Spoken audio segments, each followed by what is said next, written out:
for inviting us to be here and be part of this spreading the news about this great work. So we were just introduced, so we're not going to introduce ourselves some more, but we're just going to jump right in and get started.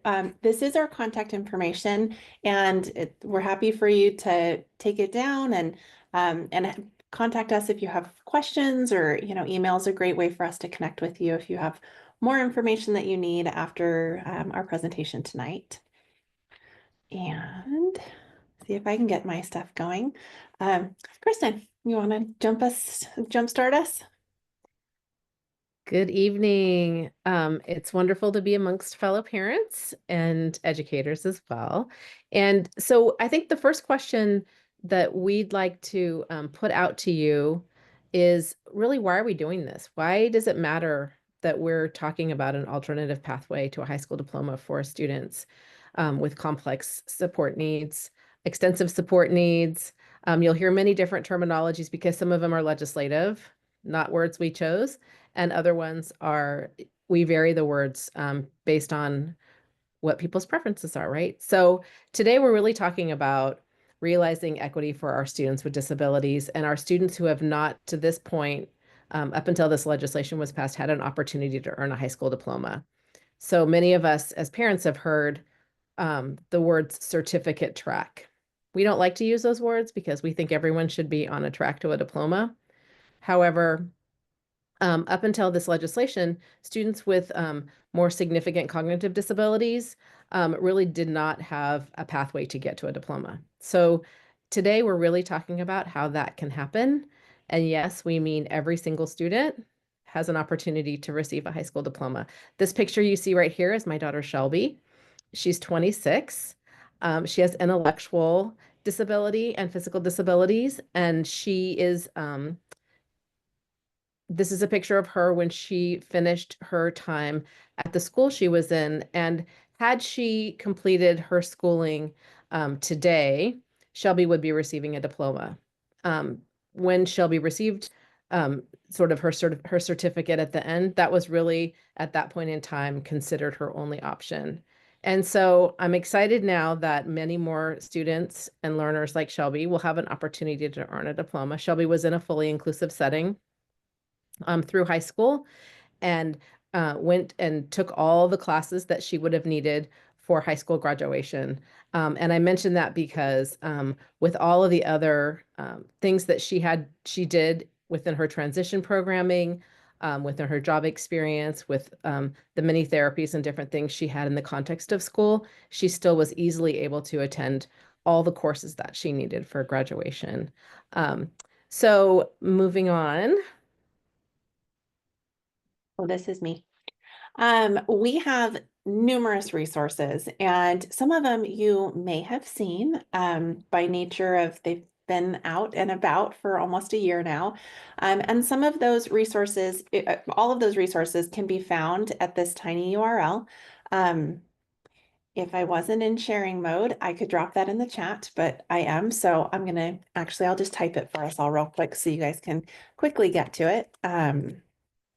But with that said, there are some resources in there that can help you better understand or have conversations that were designed for families to understand the requirements and expectations for who is eligible for this alternative pathway.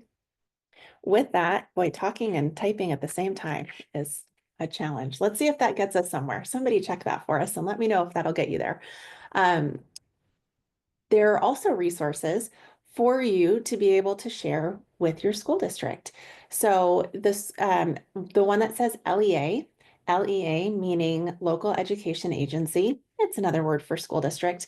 It's the same information, but if you're finding that you would like to have these conversations with your district, and maybe your IEP teams are not as familiar with this particular piece of legislation, we wanted you to be able to provide them with a resource to help them understand as well. And know that we have been sharing these resources with everybody, all for, anyone who would listen to us for about the last year. And so we want these to keep going. There's absolutely every bit of us hopes that you'll continue to spread the word on this. And the guides are there to help you be able to understand and share with others. So what are we really after here? We're imagining a world that when our children, students, learners leave education, formal education at 22 in the public school system, that they have a world that they are A, prepared for, and B, that's expecting them.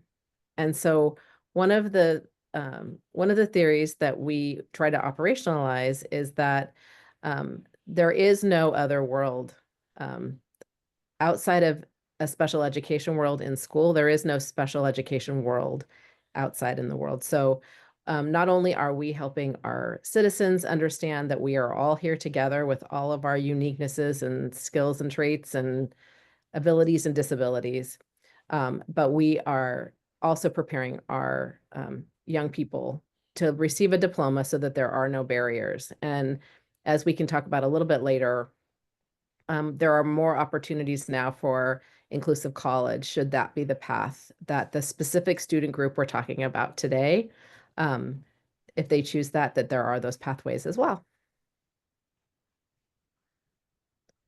So this is really about starting with the idea that everyone can achieve. And so, as you probably know, both as parents and educators, that one of the biggest obstacles to all of this, even the conversations that we're having about the alternative pathway, keep coming back to, do you really mean this group of students? Yes, we really do. And that really is grounded in presuming competence in all students. Many of our students that are considered students with extensive support needs are also students who have communication disabilities, and many are non-speaking. And what comes with a lot of that, as you know, is a presumption that they may not know things. And I definitely know firsthand, as a parent, it wasn't until Shelby was much older that we realized that we had been limiting her by even the vocabulary we were providing, thinking that that was as much as she could do, even me knowing and believing that she was smart. So I think now that we're all on the same kind of wavelength around presuming competence, and we are talking about every single student that can show us right now what they know, or not, because presuming competence is really about providing the opportunity to be able to show what you know. And so communication becomes a big piece of that, and we'll talk a little bit more about that later. So we want to show a brief video that really highlights this idea of presuming competence and also highlights the power of communication and why communication is such an integral part of considering all the things we need to make sure students have access to when we're presuming competence. So this is Otto Lana, and I'm going to let him do a little bit of introduction on himself, and we'll be back together in just a few minutes. Hello viewers, welcome to Where the Magic Happens. I'm Otto Lana, the winner of the graphic novella category for my acrostic Scrabble. You gotta hold it though. Start over. Hello viewers, welcome to Where the Magic Happens. I'm Otto Lana, the winner of the graphic novella category for my acrostic Scrabble poem, Freedom is Not a Game. This is my voiceover actor and brother, Addison. We are decade-delayed twins. Just look at this photo when he was my age. See the resemblance? I communicate in several ways, either through someone reading the words I have written in silence, or listening to Addison read my words to others, like right now, or my iPad and the voice through a computer-generated Australian man. My Australian man voice will read the description of my poem, and Addison will read the actual acrostic poem. Thanks to Jen, Lindsay, and all of the Kids Right judges. It's an honor to be a part of this program. Freedom is Not a Game by Otto Lana. Freedom. Fragility, responsibility, education, equality, democracy, opportunity, marginalized. 45 years ago, President Gerald Ford signed the law which allows me the freedom to receive an education as a disabled person. The fragility of this freedom is evident in that I have to prove my presence in this classroom is appropriate, year after year. I have to prove my placement and my academically rigorous curriculum is appropriate, year after year. I am threatened with a change in placement despite demonstrating academic success, year after year. With the emotional and financial toll this battle consumes year after year, we can definitely say, freedom isn't free. With freedom comes responsibility. We must make sure that freedom guarantees access to everyone. Democracy allows our freedom to vote and to exercise our opinions which shape our legislature and the laws that govern us. As we discover marginalized populations who are denied equal access and opportunities, we can right these wrongs with our collective voices to our elected officials. This acrostic poem on a Scrabble board is to evoke a sense of irony, because freedom is not a game. It is serious business.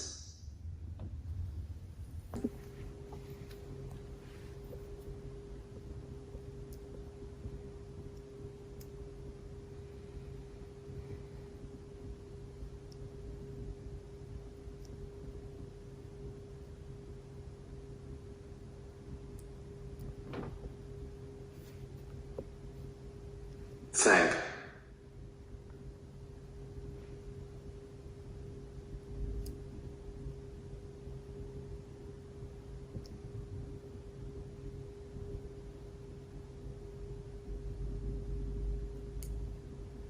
you. Thank you.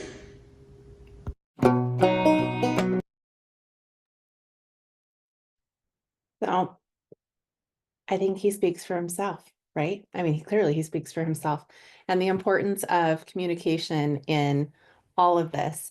And the reality that our children should not have to consistently over and over prove themselves to be earning a right to the education that every child, we believe, we have standards, we have these beliefs that all children can and should have educations. And so this pathway really lives into that belief and provides a way for all students to have meaningful access to a rigorous education, as well as the opportunity to earn a high school diploma. But with that, language really matters. And so it's our hope that as we kind of talk about a few different key switches to language, the point in having this conversation is to help us recognize how sometimes the language we use actually creates some of the systems and structures without us even realizing it. And so part of our work is to try and help make some shifts in some of those pieces of language that we use and that we, in the conversations we have with other educators as we're working with our students, that they use. So with that, we have a couple of suggestions from maybe where we are comfortable or where we are familiar with some of the language, and some shifts to just some slight changes.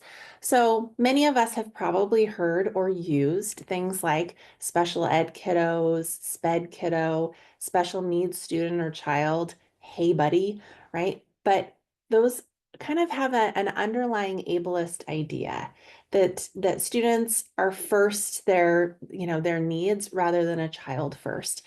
And so some of the things that we talk about is really identifying a student by their strengths before anything else, and that they are a student first. And slight shifts to the language can make a difference in the way that we think about the education of each of those students.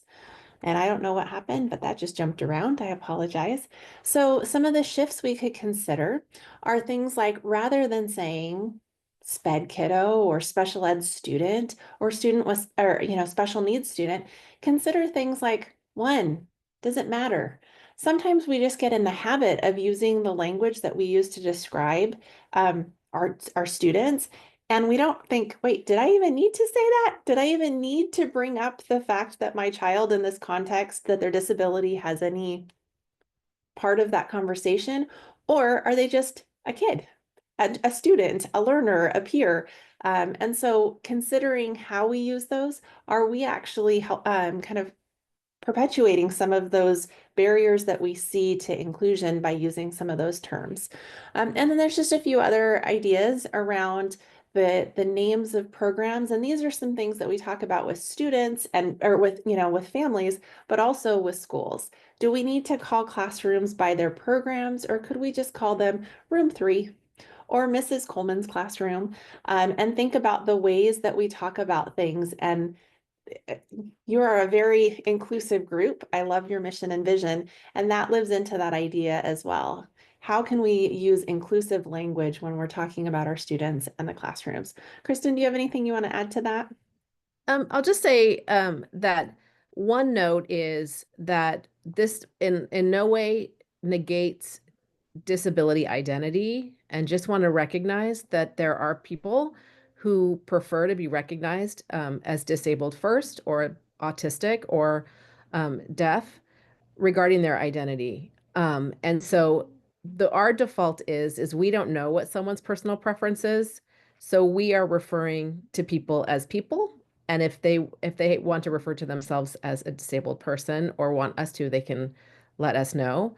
I think that's the only point I'd make is, so, we understand we don't want to take away from that identity by not using those words. But I think, to Stephanie's point, it's the ableist piece that comes with it that then sets a tone, like, these are my special needs students, which would immediately make someone think, oh, as opposed to, why do we need to say that?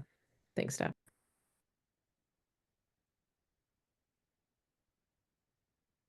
You want to hit this one or you want me to? You want me to? So sorry, I was on mute. I apologize. So when we're thinking about high school, I think we all remember graduation, or whatever our rite of passage was um, way back then, and really what it meant to our family. And so as we're thinking about our students with disabilities, many times they have other experiences that are not traditional experiences, or they don't have an opportunity to get a diploma. And I know for me, when we got Shelby's certificate in the mail, I felt upset about it, not because I didn't think she had earned something, but I felt like she had really earned the same thing that everyone else did. And so we'll go ahead and take a pause for a second and just have you think about what graduating meant to you and your family. And Steph, do we want to keep moving forward? Or do we want to have them just I talk? think, yeah, I think, think about it. And you can choose to talk about it with somebody after. But we do want you to be grounded in that thinking, like, what did it mean to you and what would it mean for you and your child as you're moving through this as well? So this new alternative pathway for students with significant cognitive disabilities, these words, students with significant cognitive disabilities, comes out of federal law, and an allowance in federal law for us to use as a state this opportunity from the Every Student Succeeds Act to define a pathway for this specific student group. And the way California's defined it is really that it is the student group who takes the California alternate assessment, or is eligible to take the California alternate assessment.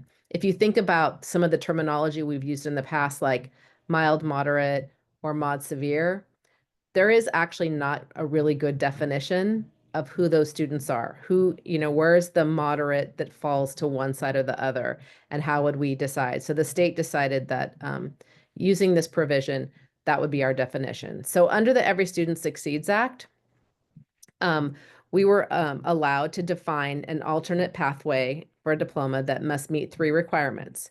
It had to be standards-based, so in grade level standards, meaning the grade level that your child is in or your student learner is in. It's aligned with the state requirements for the high school diploma. So there's minimum state requirements, and then, as you may know, there's also many districts put on additional requirements. Some districts are A to G districts. Some districts have other extra things that they want students to complete. Doesn't mean students can't complete them. It just means that for this group of students, the minimum state requirements is what is required in order to receive the diploma. They're exempted from other things if they want to be. The third is obtain within the same period for which the state ensures availability of FAPE. What does that mean? That means that even if they receive a diploma at 18 or 19 or 20 or 21, they have an option to continue to receive services from the district until their 22nd birthday, just like a student that received a certificate would, right? So that's a little different, and that's been a little bit tricky for districts, because usually they're used to, when someone gets a diploma, they're done with the system. They could be, or if they had more, maybe workability or transition services or something else that they were doing that they weren't quite done with their transition goals, they can stay up until they're 22. Before we go on to the next slide, I forgot to mention this. You are more than welcome to ask questions in the chat or write them down and hold them. And then at the end, we will have time for questions. But if you think of something and it's applicable to a slide we're on, feel free to use the chat feature and we will keep an eye on that if you have questions as they come up. We know we're getting into things that may spark some questions. And so I want to make sure that you are able to get those answered. Hopefully we will cover them, but if we don't, we will make sure that they get covered before we finish tonight. Yep, that's a good idea. Then we can come back to them. So let's look at our California Education Code. So the federal code allowed us to create our own pathway. Many states have different ways that they've done this in their state law. So basically, it's the feds giving us kind of this, here's the parameters, do what you want to do within these parameters. So what California did, they convened a work group of all different kinds of interest holders. That work group produced a report. That report turned into legislation. Okay. And so if you're ever interested in the report, let us know. We're happy to share that with you. But really, this is what this turned into is really what was recommended for the most part for this particular student population within students with disabilities. And so essentially, students with exceptional needs or students with disabilities who were in high school in the 22-23 school year or later, attending a school district, county or charter school or county office charter school or state special school can graduate high school through this newly defined diploma pathway. You see on there that entered the 9th grade is crossed off. Why is that crossed off? That is crossed off because in the initial code, that 51255.31, it was only students who entered the 9th grade in the 22-23 school year.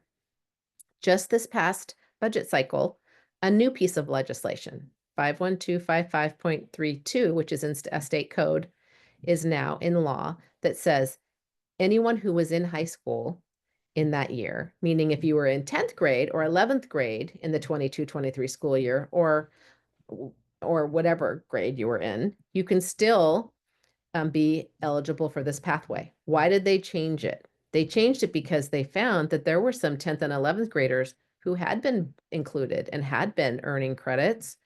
And if it was just the 9th graders who could get a diploma, then it was leaving out students who were in the system who could technically get a diploma. Now, if a student was in the was 21 at the time that this went into effect, and they hadn't been taking academic courses towards graduation because they were planning on receiving a certificate, it is highly unlikely that they would be able to receive a diploma. So there's no retroactive going back and starting over, but what there is an allowance for whoever was in the system who could get the credits they needed to graduate would be able to do that. Does that make sense? So basically, to be eligible, you have to be determined to be eligible to take the California Alternate Assessment. That is a very specific group of students. It's a small group of students. It's 10% of the students with disabilities or 1% of the total student population, 1 to 2%, okay? And so there was questions like, well, what about students with moderate disabilities that are more on the mild side? That was a big concern about the work group. This is not for that group of students. So if a student takes the regular assessments, even with lots of accommodations, this is not the pathway for them. There are other pathways, we can talk about those later, but this is not the one. This is the one we're talking about for our students with more extensive support needs. And so the other provision is the students required to complete the standards aligned coursework to meet the minimum state course requirements for graduation. Does that mean they have to show proficiency to the full rigor of every standard in every grade level in high school to meet those requirements? No. They are judged on alternate achievement standards. And so they will have modified curriculum, not modified standards, modified curriculum to meet the requirements of those courses. And that's where districts come in and work with their content people and their special educators to make sure that that they can work through that. So that's basically sort of the nuts and bolts of this, and we'll go into a little bit more detail in a minute. We provided you the full education code, both 51255.31, and then on the next slide, 3.2. These work together, right? So 3.1 will be the permanent statute in California.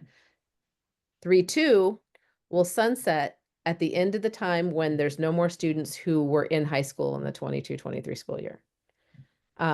So meaning that you'll see why we crossed off that must be in 9th grade, because in this addendum basically to that code, it said that they were enrolled in grade 10 or higher, which covers the rest of the students. This is kind of confusing.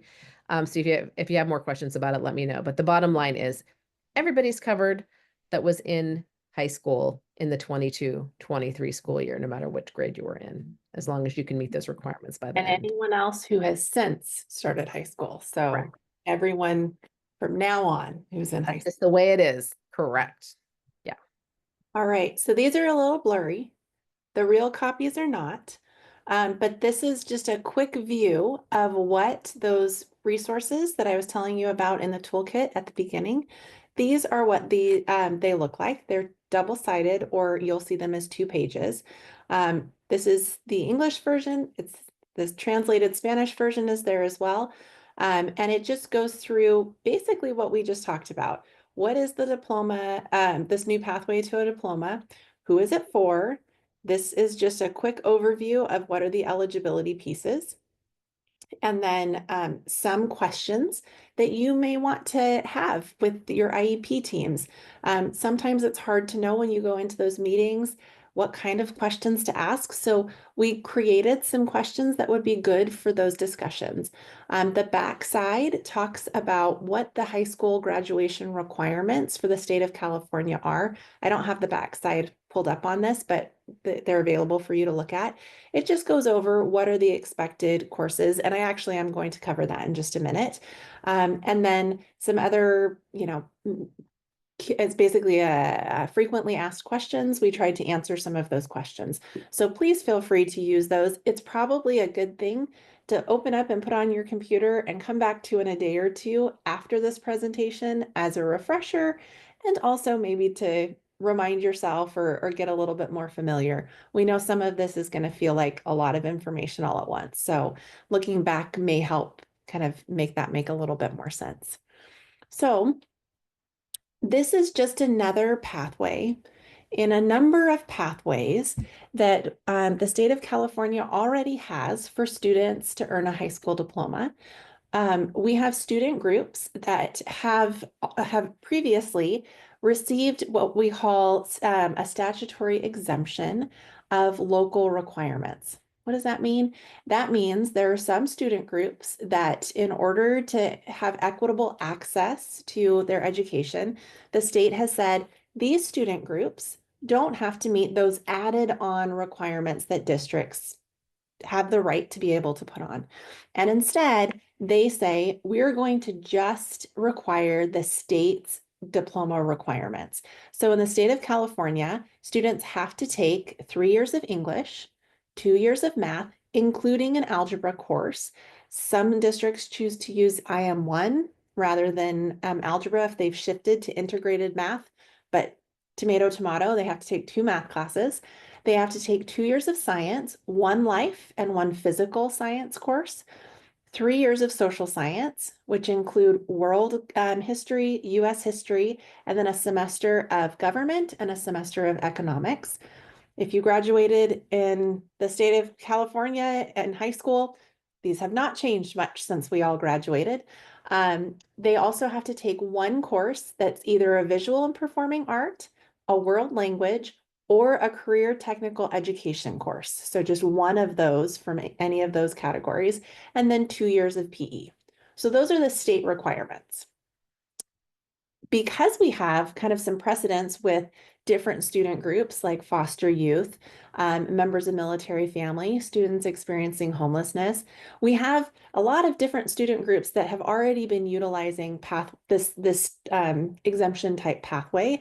And so schools and districts are familiar with this. And so counselors are much more familiar with this process as well. So it's nice to know that this is another student group that's using this statutory exemption, because it provides equity for a group that we know has not had equitable access in the past to a diploma, but also we already have some established ways of using these exemptions, so it shouldn't feel unfamiliar to schools and districts. So, like we talked about, sometimes it's nice to have some questions that you can consider when you go into IEP meetings and you're advocating for your students. And so some of the questions that we feel are good questions to be asking as you're having those IEP meetings is, one, is the students' learning aligned with grade level standards? Are they taking coursework that is aligned to the grade level standards? It's kind of the first question to consider. And our goals should align to those grade level standards as well, as we're writing IEP goals that are academic in nature. The next question we should be asking is, are all teachers and support staff trained in understanding how to universally design their curriculum to best accommodate all students in their classes? The more we have universally designed access to education, the easier it is for all students to have meaningful access. The next question is, was the most inclusive environment considered, and how has the district or school been ensuring that student is receiving academic benefit? Well, what does this mean? This means that at every IEP meeting, we should be having a discussion around placement, and it should be a meaningful discussion around placement. If we're talking about students needing to have access to standards aligned curriculum, are we considering the general education classroom as an option? And the answer to that question should be yes. Every IEP meeting, that is the least restrictive environment, general education. So that's where we should be starting. If we start our conversation with what supports and services would be needed for a student to be successful in the general education classroom, and we have experience knowing that they're going to maybe need more than can be provided, that's when we move to more restrictive settings. But are we starting with the most inclusive setting and working our way from there as needed? And then finally, do all families know that their child, if they're eligible for this, that this is an option? And as such a great advocacy group of parents, this is a really important question to be asking. Are parents aware that their student may be eligible to receive a high school diploma rather than a certificate of completion through this pathway? Kristen, do you have anything you want to add? I was just going to add, and so what does this mean for students who are not in inclusive settings, right? Can they still get a diploma? Of course they can. But the sort of caveat to this is that oftentimes we found that students who are in more restrictive settings don't have the transcripts that are necessary in order to even be able to show that they're meeting these requirements, nor are they getting the access to all the different content that they need in order to meet the minimum requirements. And so we've had some teachers say, well, I have multiple grade levels. I'm an education specialist. I have a special day class. I have multiple grade levels in my classroom. There is no way I can teach every single course myself. What do we say to that? We say, well, this is where it would be such a good idea for you to talk to your general education content teachers, because then you don't have to do it all yourself. And if for whatever reason there is a classroom that is not getting access, and it is very difficult to talk to your general education colleague about it, it is still possible to meet the minimum requirements. But what we don't want to see happening is a bunch of transcripts with codes slapped on them saying, oh, well, they really did all these different courses, and so we're just going to give them all these course credits. And they did, maybe 20 minutes of instruction a day or something like that. So it's that balance between the rigor the access to the actual grade level standard that meets the course minimum requirements. But just again, it's the alternate achievement standard. So it's not the full rigor. You're not doing every single thing that a student who's not on the pathway would be doing. And the expectation is not that. And that has been also, a hurdle sometimes when we're talking with our general ed colleagues around they're used to having everyone have to do the same thing, right? So this is where those conversations and flexibilities come in around the I and the IEP too. So Michelle asked a great question in the chat. How do we ensure this happens? Well, our first statement to that is it is law. So it is if they meet the eligibility, then a student has a right to earn their high school diploma through this pathway. And the conversation needs to be about how, not if. So if they have met the eligibility, it becomes a discussion of how will the student be able to have all of the coursework required, right? Meet all of those eligibility areas for the state requirements. And what is that going to look like for them? How is that going to be mapped out in a course of study? And we will look at a course of study in a few minutes of what it could look like. Because I think sometimes we get so worried, we're like, wait, they haven't been taking all these academic classes, and I want my child to have time for transition and have time for being able to do community-based instruction. And how is that going to happen? It can, and it actually can happen in a beautiful way, even with these course requirements happening. But we're going to go back to why do we need to make sure that they have access to the standards aligned curriculum? Because we presume competence and we believe that every child has a right and we have an obligation in education to ensure that every child has access to what we consider standard, right? We call them standards. It's what we say all students should have access to. So we want to make sure that the education is still a heavy part of any student's educational plan, whether that includes the need for transition support, job coaching, all of those pieces that make them able to be successful as they leave the K-12 education system. It needs to include academics. And so that's where this is kind of harnessed. Okay. Kristen, you want to hit this one? And I'm going to say I couldn't fit everything for Spanish on this slide. So there is another slide for Spanish. So those of you that are seeing this in English, the next slide is in Spanish. So one of the things that that we know to be true is when we're looking at backward mapping into what does it take really to have a student find success and have this be more of a natural transition, this idea of taking academic courses all through school, which by the way, there is an expectation laid out in federal law that every student, regardless of their level of need or disability, has access to their grade level standards. So this is not new. This actually just provides us an opportunity to double down and say, okay, we know that every student's supposed to have access. We know everyone hasn't had access to everything. So let's look at how we can do this. And to Stephanie's point, we don't have to make it overly complicated. Really, it's about providing students with instruction, right? And so if we're talking about the idea that everyone can earn a diploma, we should really be talking about that in preschool. Like for parents to understand why inclusive education and learning alongside peers and learning how to learn, basically, we need students to start learning that and parents to see their children as future graduates initially. And so I think as parents, we understand that a lot of our mindset about our own children gets set really early when we hear things about our children that are not positive or hopeful.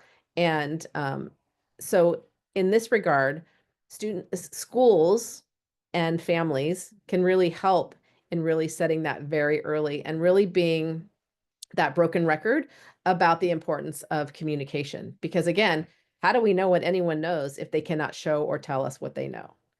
And in terms of the services and those conditions outside of the environment, again, that's where all of the supports and service become really important, and that everyone on your team is on the same page as to what the goal is.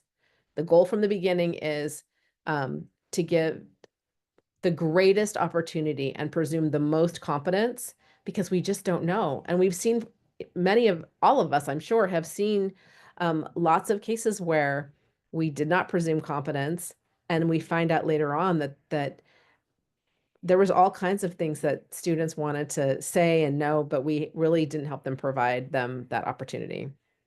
The other piece, and I'm sure you already probably do this, but really having students attend IEP meetings, their own IEP meetings, and really offer to participate. Also understanding um, the responsibilities of the agencies that we work with. Most of our students that are on the alternative pathway are also consumers of DDS and Department of Rehabilitation, and our regional center clients. And so understanding where those meet and what types of services can be provided to is really important. And as a sidebar to that, Stephanie and I have been presenting a lot to the coordinators at Department of Rehab and Department of Developmental Services, so that service coordinators can also understand what the possibilities are, so that as parents are trying to navigate through this, there is still a lot of misinformation out there, just because, again, this is so new, and this is a sort of uncharted territory that California hasn't been on, where this group of students have had the opportunity to receive a diploma. All right. So we have a few, oh, I'm jumping in. Sorry, Kristen. I'm just going to do this one because I started. We have a few myths, and we want to give you the truth along with the myth. So there's this idea that students with extensive support needs don't really need a high school diploma to get a job, that they're going to have supported employment, or they're not, they don't need to have a diploma in order to actually accomplish their goals after high school, and that a certificate of completion is just fine. Well, that may be true, but what we know is that 90% of employers, when surveyed, prefer to hire people, youth, or people in general, that have a diploma. 66% of jobs require it. And so what does that mean? That means when someone fills out an application for a job and it asks, do you have a high school diploma? For anyone who answers no, they may not get past that initial paper screening. They could be an excellent candidate for a position, but without being able to say that they have a high school diploma, they may not have the opportunity at all to get past that paper screening. And so because we know that that's a preference, there's no reason that we shouldn't ensure that all students have access to a diploma, and that if they've earned it and they've met the requirements, that they get a diploma. So that's the first myth. The second myth is that students with extensive support needs don't need a diploma because they're going to find work as volunteers or in supported employment, and that doesn't require a diploma. Sure. Again, not to say that that's not the case for some students, but we don't want to limit students to say, oh, that's not presuming competence, right? That's not a belief that they can do bigger things, more things, or that we need to limit their ability to go out into the world for the rest of their lives without having this access. So this doesn't take away anything, it just provides a more enriching opportunity for a future that we don't know. Sky can be the limit, and we want it to be the limit. And so we're not going to restrict it. And this is the belief that all students and people have a right to that diploma and a right to whatever those possibilities can be. And we're not going to limit it to by nature of not having a diploma. And California is also a right to work state. So regardless of how much support you need to get a job, you have a right to work. And so, which is true of the same exact student population. And I think we know that under the Lanterman Act, people with developmental and intellectual disabilities have lots of rights around living a self-determined life to decide what they want to do, from housing to job to everything else. And again, what we're finding is that it hasn't been true for many of our students because they have left the system without communication and without having all the tools that they need. And in fact, it was our own Department of Rehabilitation director, Joe Xavier, who really pushed for this, and pushed the system of education to say, we actually want more of our people and students with disabilities to have a diploma because we don't want any barriers, and we are seeing it as a barrier. So as we're working towards this, because we've had a couple questions come up in the chat around how, when, why, all the things, right? Where is our district going to be in this? These are good questions to be asking. There are lots of different things that can be happening and need to happen sort of at the same time for this to become a reality for all students. We know that many districts are really trying to do some good things, but if you look at this extensive list of bullets, you can see all the different things that are being considered and need to be worked on in order for all students to really be able to have access. So there's a lot of work around mindset. And to be honest, that's one of the biggest things that we find is the challenge. And I see Michelle nodding. Michelle, I can see you. Thank you for nodding. That's the biggest thing I think we all experience is mindset and awareness. It is hard to get outside of the experiences that we have or have not had. And so the more that we can have conversations around presuming competence and believing that all students are students, right? First and foremost, that all students are students. That's a big piece. And so in our IEP meetings, are we having those discussions with our team about what we know that our students' strengths are and building off of those strengths to then support them in the areas that they're going to need help with, but recognizing that the students have strengths, all the students do, and that if our goal for every student is to earn a high school diploma, we need to be mapping towards that. Some of the things that your districts are going to have to look at is board policy. And one of the questions in the chat was around grading. And that's a great question. And that's a question that's definitely something that will need to be addressed in board policy. If there's a strong board policy that says no pass-fail grading or credit, no credit, whatever districts call it, different things, then that's going to need to be something that's considered. If that's the policy, then in what ways will grading be reflected through this particular pathway? Some districts, that's not a problem, and so it won't necessarily need to be a discussion, but that's something that can come up. Transcripts. So if you have a high school student or have had a high school student, or maybe you just went to high school, you know that the transcript is what shows what students have earned credits for, what classes they have taken, and where they are on the path to a diploma. What requirements have they met? And so if a student in this particular case that has extensive support needs, let's say they were in a separate setting, sometimes the transcript just reflects what it might have been called like living skills. And so all of their classes, if they had a 5-period day, were living skills, living skills, living skills, living skills, living skills. Well, all of those classes don't reflect that they were learning about English or math or science or social studies or any of the high school requirements that are needed. So that might need to be updated. Well, that does need to be updated. I won't say might. It will need to be updated. But if the transcript is already reflecting those periods as individual subjects, then great. That's not something that needs to be addressed. We're going to take a quick look in a minute on what does a course of study look like. A course of study is just kind of mapping out the high school experience for a student and the requirements that they have and need to take and what they've already taken. Curriculum is definitely something that needs to be looked at. What curriculum is being used? Are they supplementing the general education curriculum with a modified curriculum or an alternative curriculum? And if so, is it meeting the state required standard alignment that needs to happen? And parents, you're a great resource to be having those conversations and being part of. Then there's things to consider like master scheduling. And these are all big ideas that aren't as important for families to understand, but know that these are the things that districts are needing to look at.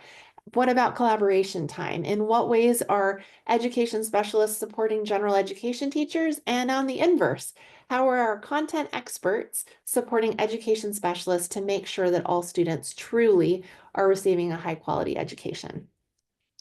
Those are a lot of things to consider, which is why we want you to understand it's a lot of moving parts.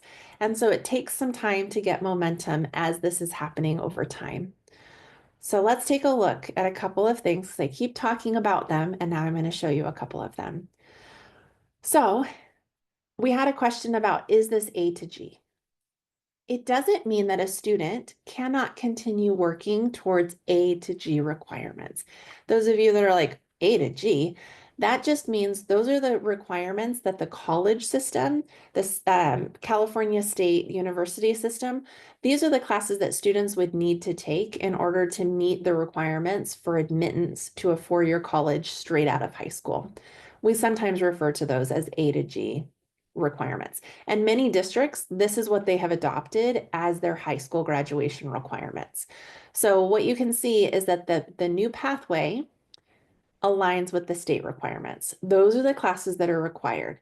But it doesn't mean that that's all that a student would be able to take. If a student is going to use this eligibility for this pathway, they could still take more classes that in addition to all of these classes. If they love culinary and there's a culinary academy that's 4 years long, there's nothing to say that they can't take those classes for all the years. These are just the minimum requirements that the student would be expected to take and need to take. This is just a lot of words.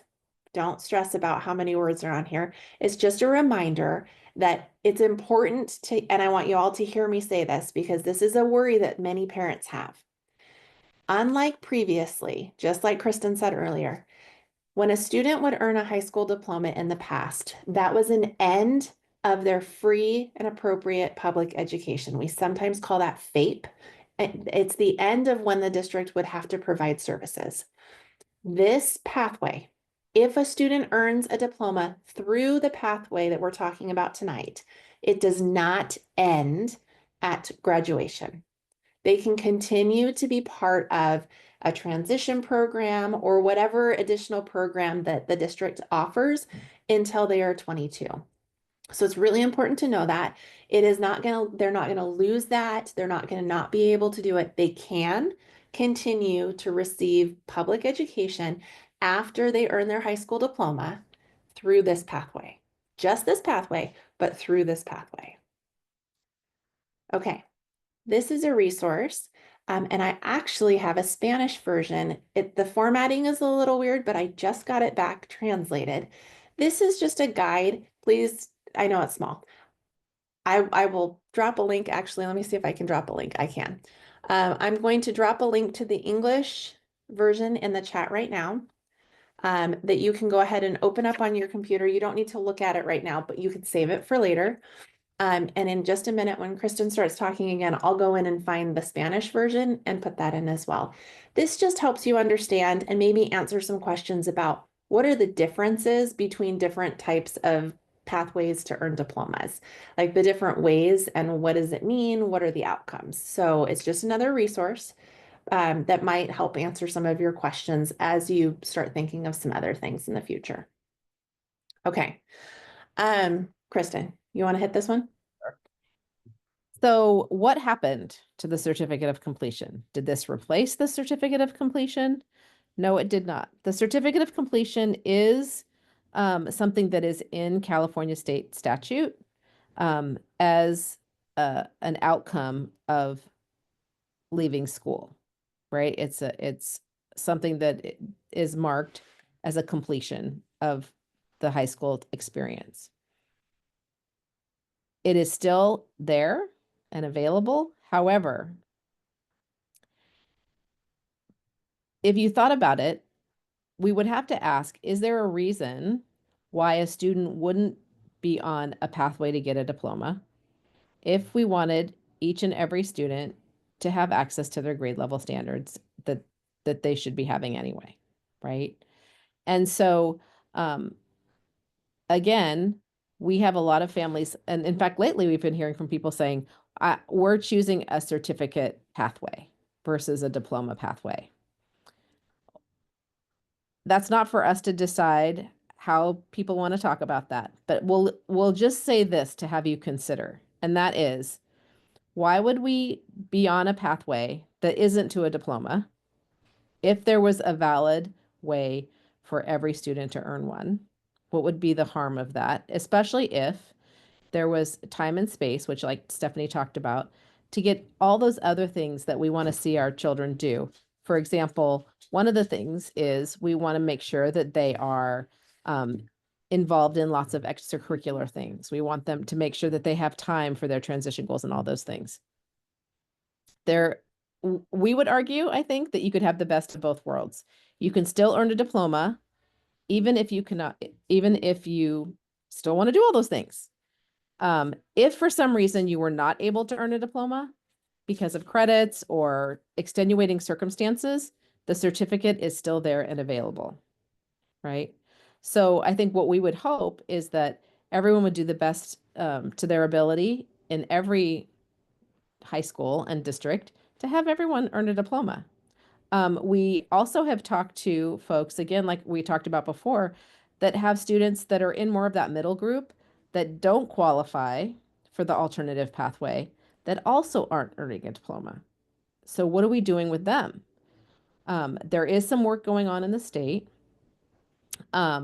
around being able to bridge how students would get access to their grade level instruction and show what they know, students that are in the more moderate sort of category, if you will. But that group of students still needs to earn a diploma on one of the traditional pathways. So again, this one is only for the group of students who have more extensive support needs and that qualify for to take the alternate assessment. And that's a limited amount of students in the state by the federal government. They're saying, we can't go over a certain percentage, right?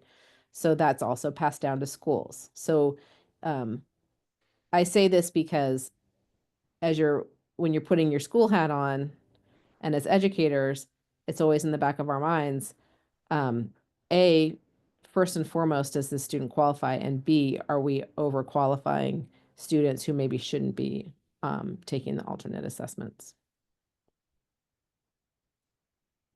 Okay, I did just drop a link to the Spanish version of that document that we were looking at a minute ago for anyone that wants that as well. Okay, so we're going to quickly look at standards aligned curriculum and just talk about that for a minute.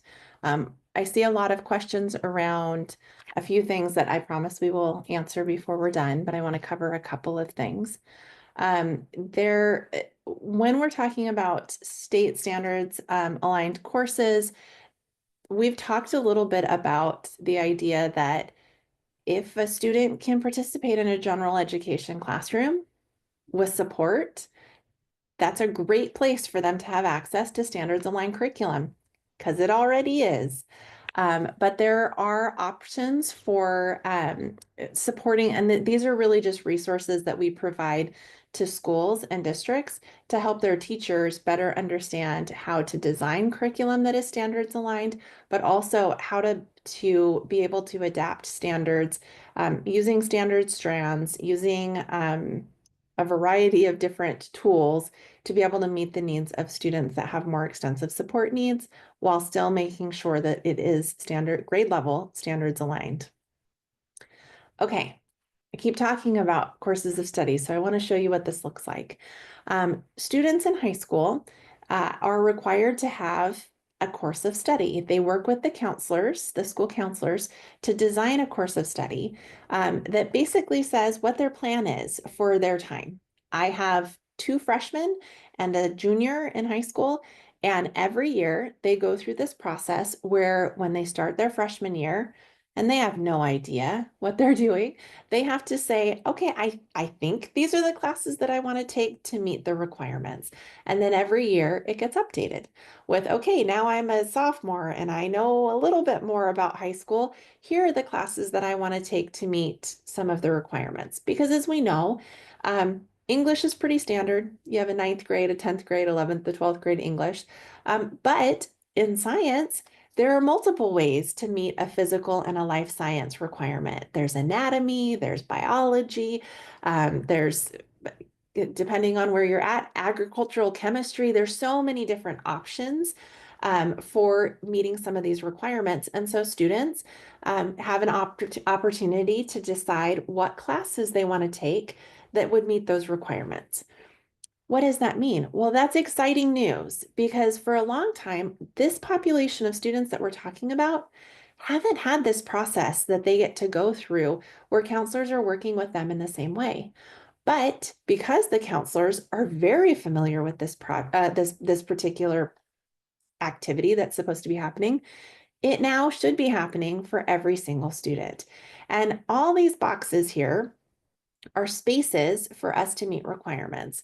Let me see if the next one's going to have an example. Okay, here's an example. I know it's a lot of boxes, so forgive me for all the boxes. But over here shows you what those state requirements are that we talked about. 3 years of English, 2 years of math, so on and so forth. If you look across this direction, you'll see that the classes that are in white are the classes that meet those requirements. So white boxes equal meeting the high school requirements. Yellow boxes are all of those other courses that our students often need to help them be whole, complete children, right? That turn into very productive adults and also help meet some of their IEP goal areas. So with that, I want you to see the balance between white boxes meeting the diploma requirements and still plenty of room to take the other requirements that are needed to help them be a whole person. What you also see is this is done in 4 years. Now, do we think that for some students, maybe this freshman year looks as terrible as it looks for every other freshman? Yes, because freshmen have to take so many classes and not a lot of space for anything else. If it's going to take us and we're going to be overwhelmed, guess what? Remember, we still have extra years because we have until we're 22 for students to be able to continue to take coursework. So if we needed to spread this out a little bit over more years, we have time. There's plenty of time. But why I like to show this visual is because a lot of times when we're not used to a lot of academic coursework, it feels like we're not going to work on anything else but academics. And that's not true. There is time, plenty of time, to have a good balance between life skills, transition support, all of the things that students need, communication, and still have access to a really quality education. So this is just an example, and it's kind of a mix. If you look, we've got some co-teaching. That would be in a general education classroom with an education specialist. Sometimes we say special ed teacher in those classes working together. This example has a lot of co-teaching, but it could be that we have some foundations classes or classes that are taught in a separate setting. It could be a big mix. So long as we're making sure students have access to standards aligned curriculum, that's the most important piece. And so it can look like a lot of different ways to meet those requirements. Okay. I think we are at the official time for you all to ask some questions. I know we're running short on time, and Michelle and Elena, I don't remember if we're supposed to be done right now or at 8:30. Are we okay? I know we're running a little long. We're doing okay? Okay, I great. was just getting ready to respond a really long response to the question about how do students stay in school if they're aging out with the rest of their peers? Do we need to ask if the school offers a continue ed program? Really, students have always been able to walk at graduation and participate in graduation activities when their same age peers graduate, even if they're going to receive a certificate upon graduation and we're planning to stay. It's sort of the same thing. If there's more goals, employment goals, maybe a transition program that they want to attend or something like that, they still have the right to do that. Do they have to stay there? No. they have a diploma. They're living a self-determined life. So that's up to their families, their IEP team, their regional center, IPP, all those things need to play into that individualization. This just gives a lot more flexibility to what can possibly happen, right? So, because there have been conversations and questions about from regional centers like, well, we don't usually take students or clients, consumers until they're 22. Um, the reality is that there are circumstances where maybe a student is done with K-12 and they don't they don't have anything else that they want to accomplish there, and that they want to move into having a job, a supported job, and they're working with DOR and doing some other things. That would really be individualized, working with all those support providers and players, and really that person about what they want for their life. So there's not a hard and fast rule, except for that there's lots of potential options, and that they have a right to stay in K-12 if they want to, but they also don't need to be held hostage there. And that goes hand in hand with Jennifer's question about, can they repeat some years or some classes? Absolutely. If needed, there can be time, as long as it's within that 22 years, right? At that the timeline before they age out. If they need to retake coursework or like I said, spread it out. So it may be that the IEP team looks and says, oh, this is going to be overwhelming and too much if we try and do, all of that freshman year, like you were saying, the ninth grade year. Oh no, let's not do all of that. It's okay to even start from the beginning to pace that out a little bit and say, we're going to stay in the comprehensive setting for 5 years, and this is what it might look like. And then it can be adjusted. That's the beauty of the creating together as an IEP team, that course of study, is it gives us a roadmap, but every year we look at it again and we make adjustments. It's the same as my own children. When my son needed to retake a class, we made those adjustments. And so his course of study from freshman year, what it looked like, looked a little different when we moved into sophomore year and we had to make some adjustments. The same can be said, but what it does is it provides us all the same roadmap to look to the future of a diploma and to map out how and what that's going to look like for students, and then what supports need to happen in order to make that come together. So is there any other questions that we have? We want to make sure that we answer to the best of our ability what questions you've asked. And you can, at this point, if you don't want to type it, you're welcome to unmute and just ask the question out loud. We're also going to give you a survey in just a minute. I'm going to give you a link to our survey. And if you have a question, there's a spot at the end. You can always ask the question and leave us your contact information, and we can reach you, like come back around and try and get that answer. I do see a question in the chat, but I'm going to ask one of our lovely interpreters to tell me what that says.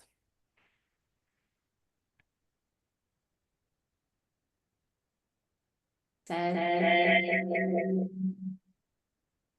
question says, if my student has anxiety and he cannot go to school, what would I do so he can obtain a diploma, since he is not given that option to take classes at home? So is this a student that's on the alternative pathway?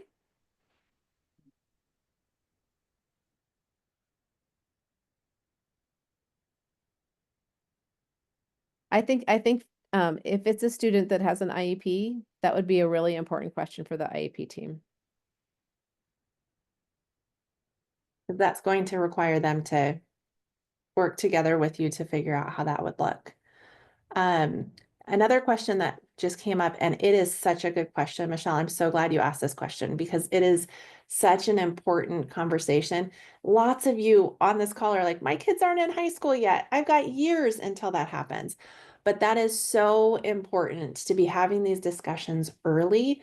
The earlier we can start having a discussion about our children all being aiming for that high school diploma, it's going to have the ability for us to be shaping the conversations around how is the student receiving access to standards aligned curriculum very early on.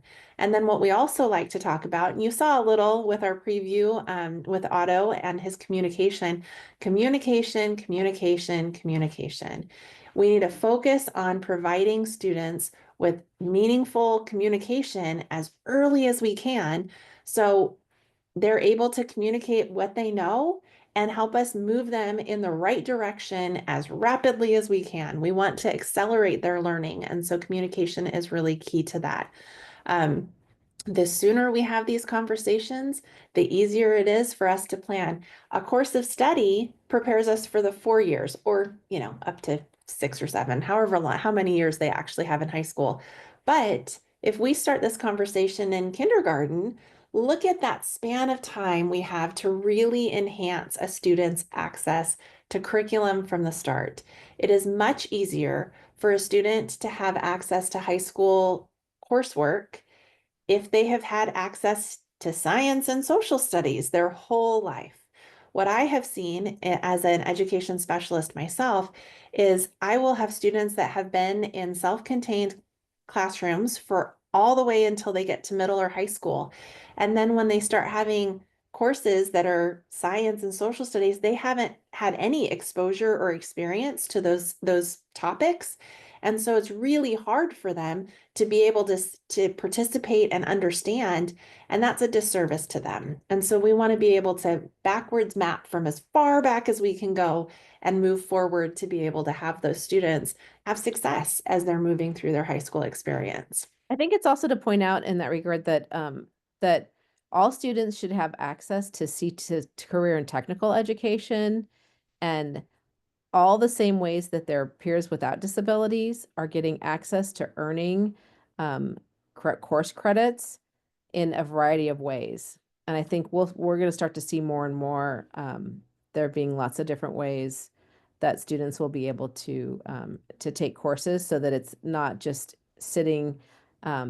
We hear from parents, I don't want my child sitting in a desk, all day facing forward. I want them to be active and be learning their functional skills and things in the community as well. Um, and so do we. But what we're hearing from our friends that have inclusive college programs for individuals with intellectual and developmental disabilities is they're coming and they haven't truly learned how to learn, nor have they been taught how to read and some basic academic skills. So when they're getting to college, they're having to go spend that first semester really teaching them how to be in class learning more content things. So we can really backward map that um, in order for that just to be part of what school is. We had another question. We have a couple questions that I do want to tag into. Sophia asked if the course of study, is that something that's just going to naturally happen? It's not how she said it, but rephrasing it, is that something we can expect at transition meetings from like middle school to high school?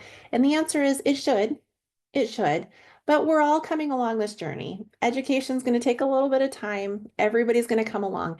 And so wherever we can advocate, do.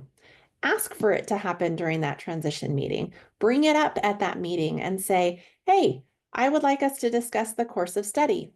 And then if it hasn't happened at that first meeting, freshman year, your first IEP, it's a great time to ensure that it happens. Put it in your mind as this needs to happen, because what it does is it sets us all up for success. It's like I said, the roadmap that we all are on together with the same goal in mind for every single student. And so if you're finding that it's not happening, you get through a meeting and you're like, wait, we didn't even talk about that. Please advocate for that conversation to happen. And what it will do is help all the other families that come right after you, right, for the rest of that year. It will start this understanding that this needs to be happening for every student. We are training on it. We are trying to encourage districts to make sure that they're training their counselors on it, but it will take time. And so if you can advocate, you're going to impact your family and the other families in your school that also will benefit from you advocating. And like Stephanie said before, if your districts aren't very far on their journey yet, there are a lot of resources now around the state of places that have started in different ways, their pathways. And so if your district needed to talk to another district or another SELPA, there are lots of folks out there who are at different stages and places.